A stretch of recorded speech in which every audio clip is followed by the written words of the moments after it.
Դուք աջակցում եք Գագիկ Ծառուկյանին, Այո։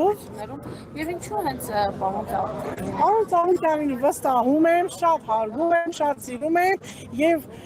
ընտրել եմ, ընտրում եմ, կընտրեմ, մշտապես իր կողքին եմ լինելու։ Միշտ իր աջակիցն եք։ Միշտ իր աջակիցն եմ։ Ես նմանապես իր կողքին եմ,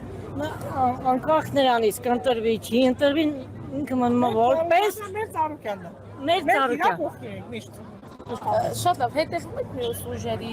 նախընտրական։ Հետևում եմ մյուս ուժերին, հիմնականում իշխանական թևը բացի բամբասանգից որևէ ծրագիր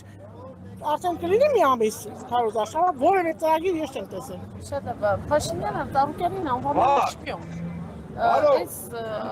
օրակյունների Դե ժողովրդական խոսք է, չէ, ասում եմ իմ անունը դնեմ քեզ, դու մնաս վառվելու։ Ամենա տիրաշնով է չափում էլի դիմացինին։ Իսկ այն որ նախընտրական քարոզարշավը ստացան մոտենա ավարտին բավականին լավ կոնտրոլում անցավ Փաշինյանը սպառնալիքներ ընդդիմադիրների։ Բացի դրանից հետ եմ ասում, բամբասանք, վիրավորանքներ, չնայած ամեն դեպքում մեր պարոն Ծառուկյանը կարողացավ մնալ իր բարձունքում, որևէ ավելորդ արտահայտություններ չլսվեց, եթե անգամ եղավ, այնքան որ արդեն նրանք անցան իրար չափում։